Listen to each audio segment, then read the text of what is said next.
All right, good morning or afternoon or evening, whenever I finally get this off. Technical and emotional difficulties this morning. If you haven't noticed the feistiness of today, then you're not me, because I have noticed it. And so has my daughter.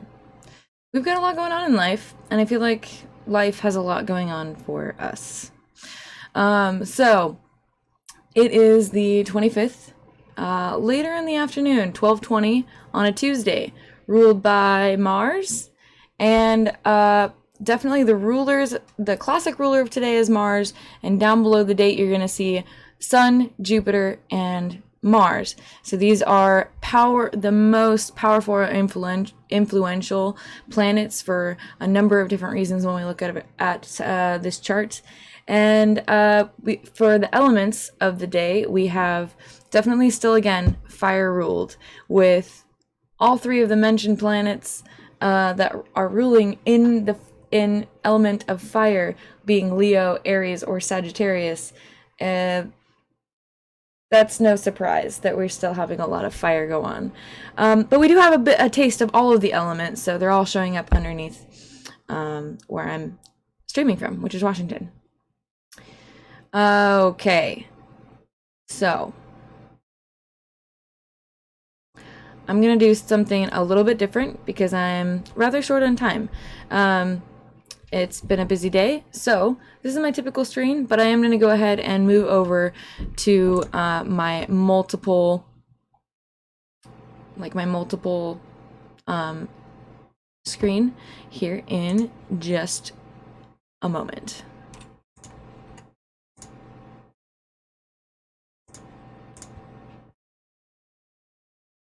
That's not what I wanted. 1 second here.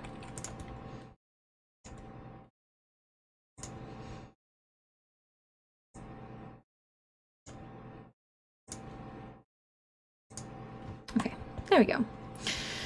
Alrighty, so I'm just gonna move on over, and so this is my kind of multiple research screen that I normally use. So what we've got going on here is you guys can see that I have myself, which I can come and go if I disappear. Don't worry about it. We've got the chart of the day. We also have over there farther, we have the earthquake 3D program. So this is showing present earthquake. So the last look about 3 days of magnitude 4 or greater. So there's quite a number of them going on. And we also have down in the corner over here the sun. Now this is today's picture of the sun. I think that one's showing 194 angstroms. So you can see that Earth-facing sun today is definitely, it's not, technically the corona hole is there at the top, but we have a lot of, we don't have a lot of activity. There are 0 sunspots on the sun that we can see today. So we have just this big, you can see it. Down below me here, we have the Earth phase, which is half and half, and we also have the cartography chart for this moment in time, which I sometimes show in other episodes. So this is kind of my multiple screen, and I can show up and pull up my full screen here. So as far as the chart today, we've got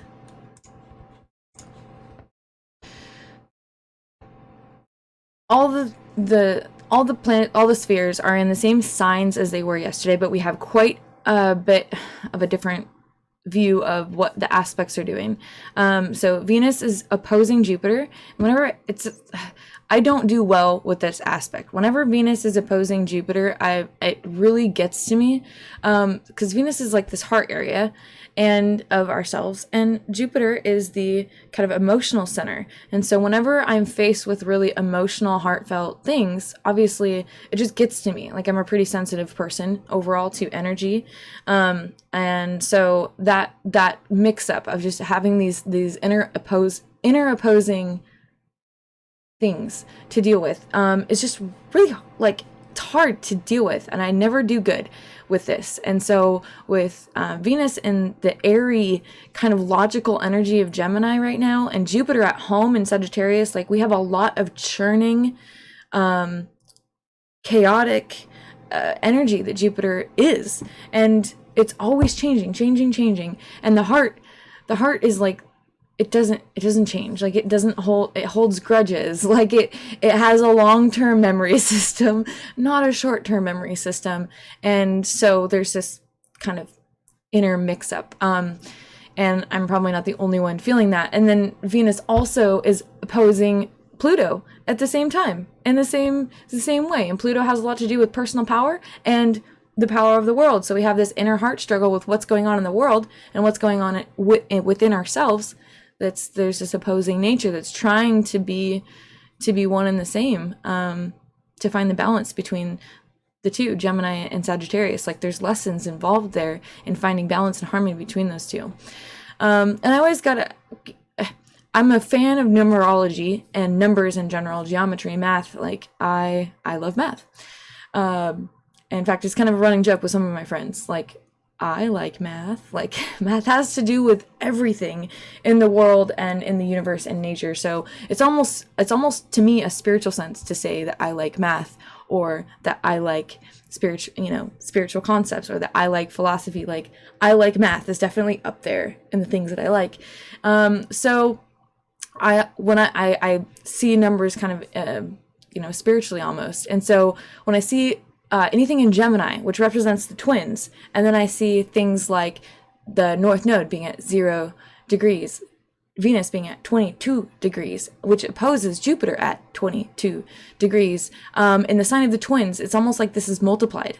And so since it's such a perfect opposition, it's like those numbers are bringing in a lot. So if you put 2 and 2 together, you get 4. And so 4 is ultimately lessons about structure, and stability, and putting 2 and 2 together to get a perfect square, or the perfect, building or project, or geometry, where everything is equal in division, 90, 90, 90, 90. And so that's just one of the things that I noticed when I opened this up and saw and the degrees of things.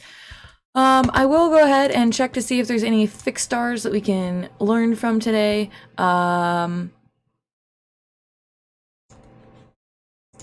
Nothing super ridiculous.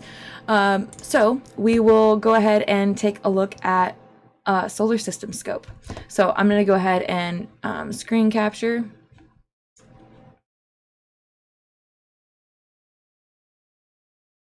I'm gonna get out of studio mode, and then I'm gonna screen capture. Okay. So now you guys can see me. We will go visit solar system scope. Here we are. So outer planets are still doing outer planets things back there in Sagittarius, and technically Saturn is in the Capricorn area of things. And we looked at this in yesterday's episode, this alignment between Mars and Neptune, doom. Now, when it's a new moon phase, it means that the moon is between us and the Earth. And when it's a full moon phase, it's way over there behind Earth. And so right now we're at a quarter moon, first quarter. So this can be the path. A lot of times this is about the time that things start to open up, start to make a little bit of sense as far as projects, cycles, and things that you started a couple weeks ago might be starting to kind of come to a head, start to kind of pile on. The list is kind of long. And so by the full moon phase here in a few weeks, a lot of those projects will feel like they're really coming together, and that a lot of the things that we have on our list will get done. So just make sure to keep going forward, as this can feel, kind of heavy. Lots of things on. I know for me, I have lots of things on my list. So that's what the moon is doing.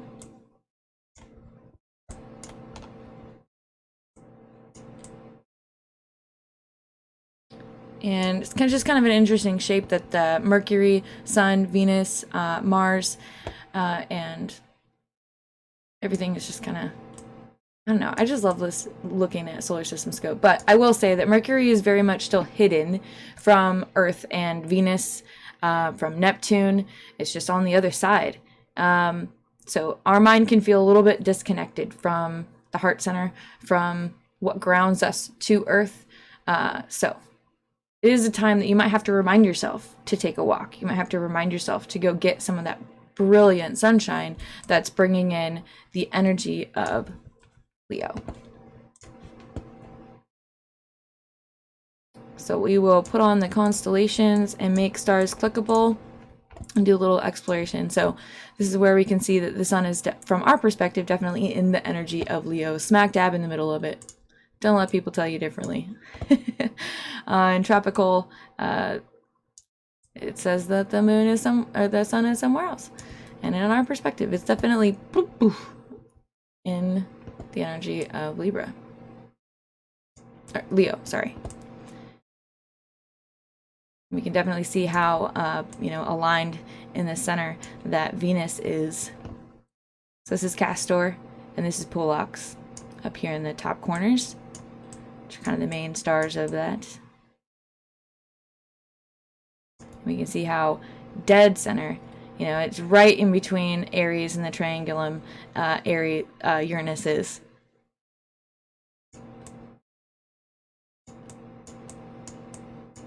Whoops, I just turned back time. And Ceres is actually coming kind of up underneath us at the moment, because Ceres, along with a lot of other asteroids, kind of what makes them one of the things that classifies them as asteroids is they have these kind of unique orbits. So right now we can tell Ceres is actually underneath the equator, ecliptic, that we cycle around.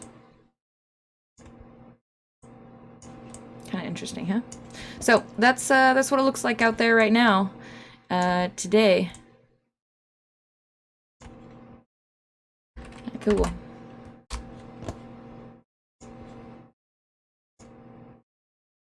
The other thing that we can kind of go check out is just the overall what's going on with the storm. We'll check and see if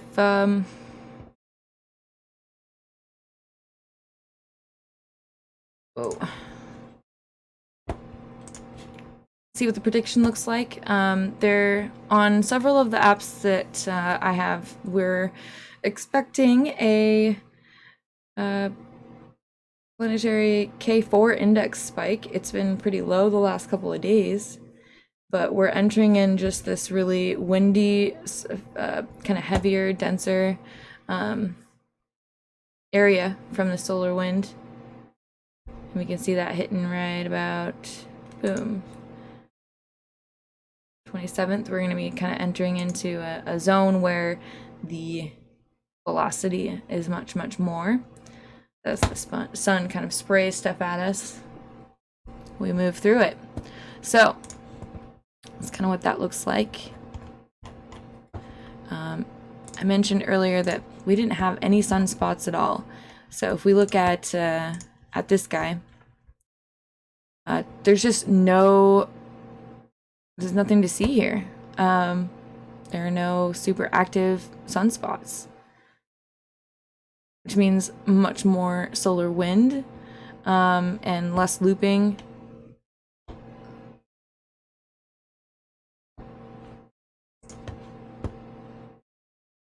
And just no flashy stuff. This is the one that we can see flares on really well because they just light up really bright white, and we can tell that on the screen with this this filter that there isn't anything that's showing as bright white. It's all black, green, and a little bit of yellow. See, and we're still waiting for that this bulgy area to kind of come into view. So I'm going to look at 171 angstroms because I think it's pretty. So we've got some activity over here and activity here that we can't yet quite see. And see how far those loops are going out? That's just incredible to me, like how far the loops can go out. So this is an active area. We just can't, it hasn't come into view yet. So it just started over. Go far out. It's like a flower. So we just have a lot of stuff coming out of that. That's it doesn't look like it's, see, this started over. This is huge loops. Looks like a lot of them aren't even attached to anything on the other end, but got some loops down here. So the beginnings of some activity.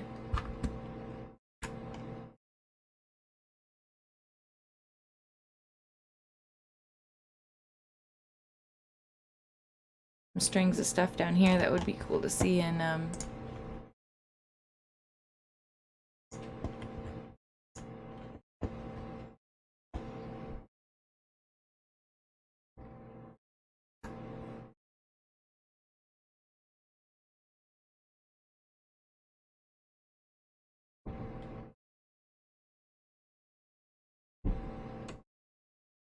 good old Soto.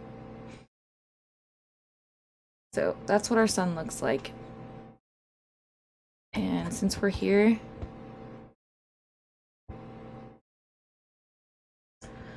check some of the things. Planetary K index. Not seeing any spike yet. So, you know, the predicted models of these things can be wrong. That's for sure. I like watching the weather. Hope for the best. Should be sunny. You get out there and like, man, I thought it was supposed to be sunny. And we live in Washington. So a lot of time it just decides to rain.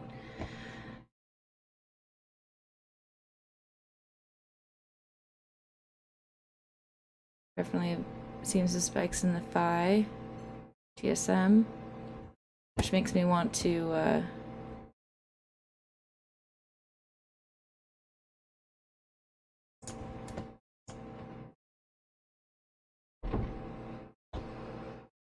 I'm still going.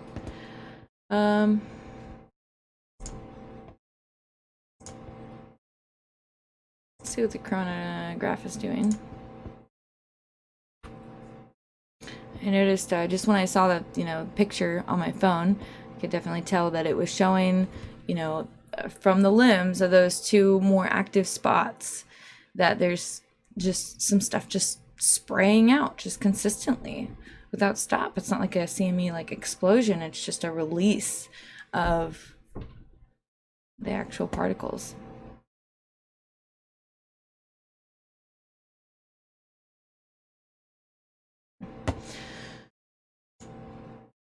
Okay, so we need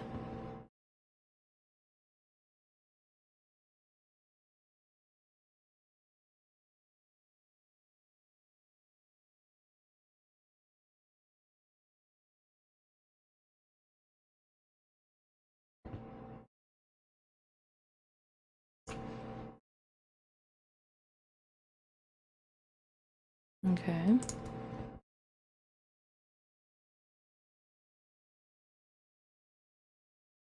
Okay, so NOAA's KP index forecasts for the 25th through the 27th. So they're expecting threes all the way, and then to see a spike to 4 at about hour 21. So that's kind of what I was seeing, but it didn't give me any kind of time frame.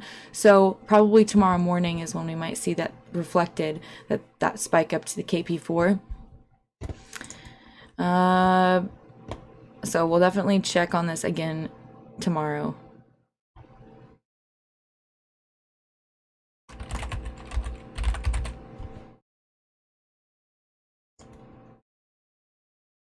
And we will check emergency management as well, just to see what they have to say.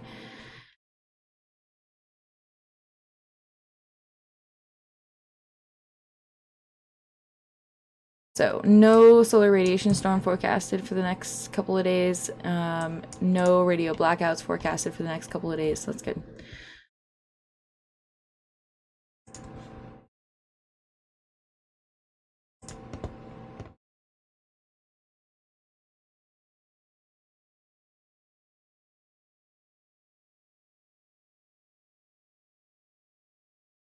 This is the aura forecast.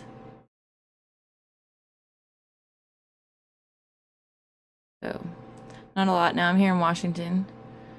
We don't see these a lot of the time, but they have been forecasted to be able to be seen in Washington much, much more than I really, from my family members and stuff like that.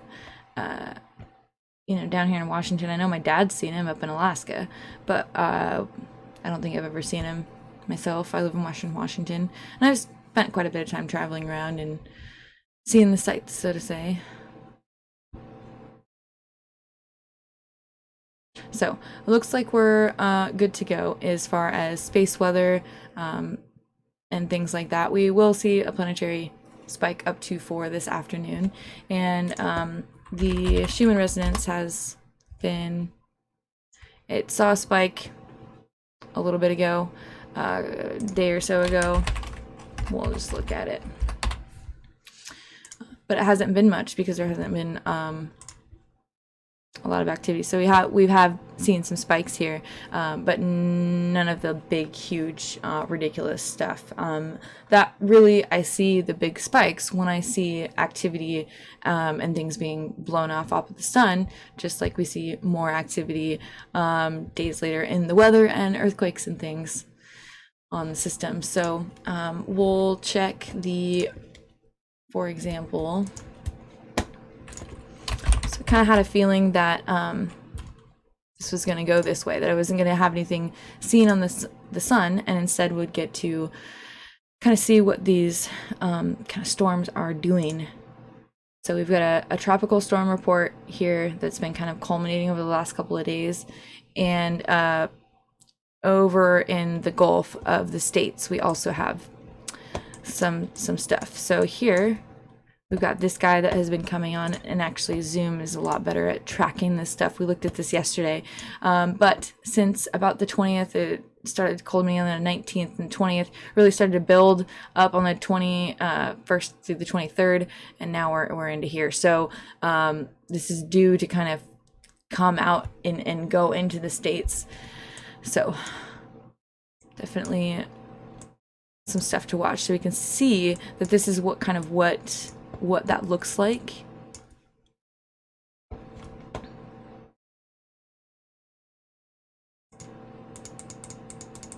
And how it's developed and moved and kind of done its spiral and its growth. Now we're going backwards here, but we'll move forward in time, and we can really see the detail of the clouds and just be lit up.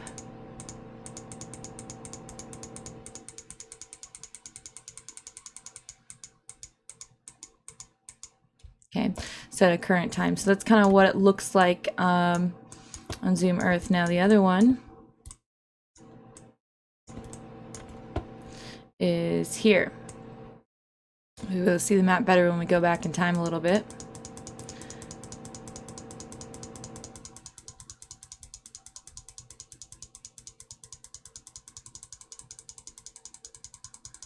So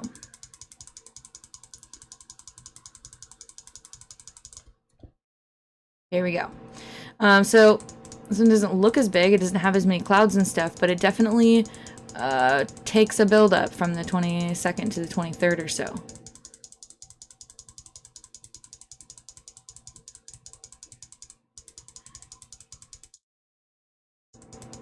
Okay, so this one's kind of making its way over there. So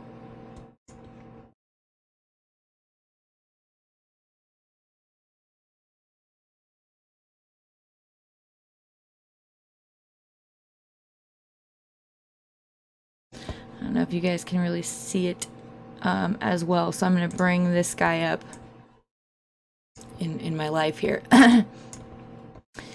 And kind of what I'm seeing now, this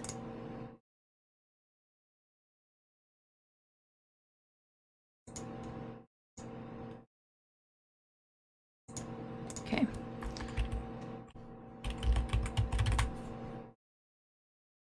There we go. So here's what I'm going to show you how kind of cartography works so we can see the lines. Now this is starting from a now moment, and I'm going to move this forward in time.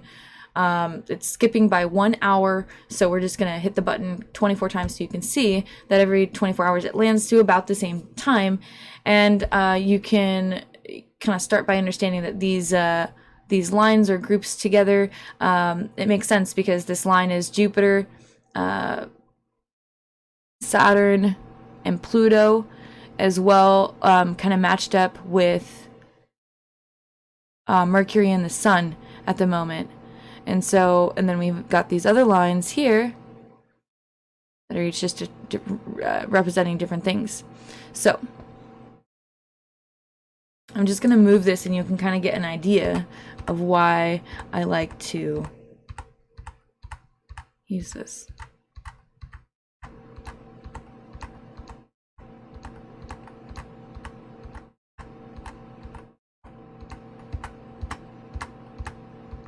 So you can see how it just moves. These are the way the planets kind of move around as we spin.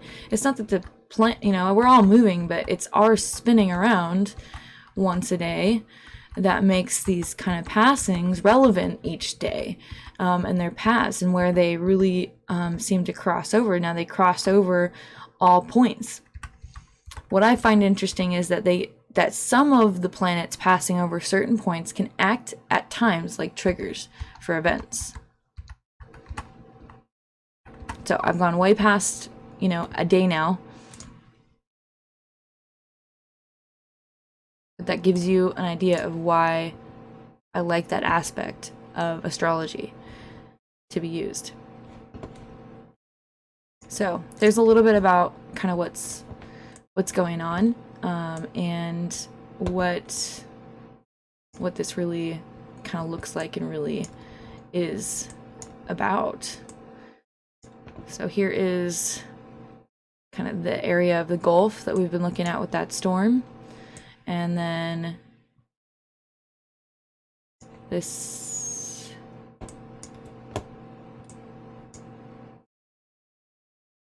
right here is the area of the other one. The white and the purple are much faster moving winds than the green or the blue. So this is way as high up in the atmosphere. But again, it's kind of interesting to see that it's these lower, in the lower area, on the surface area, it's the lower, slower winds being surrounded by the super high up fast driving that really drives these storms and is never really covered, like what goes on above the clouds. And because clouds are what we can see visually with our eyes, but wind, we can't visually see the wind movements. So this causes us a lot of trouble when it comes to like weather forecasting, because we can see the clouds and we can forecast what they might do, but it's the technology these days that allows us to see much more information than that if you were to look. So thanks for hanging out with me for the episode. I think I'm just going to call it here and see what tomorrow morning brings. And I'll be back on for another episode. And yeah, so thanks for subscribing to the channel. I will try and do my best to be live on Twitch as much as I can. However, as mentioned previously, I am in the middle of a move, so I may just have to record some of these and then upload them like I'm doing today. So wish me luck, because I'm wishing you some. All right, have a good day. Thanks.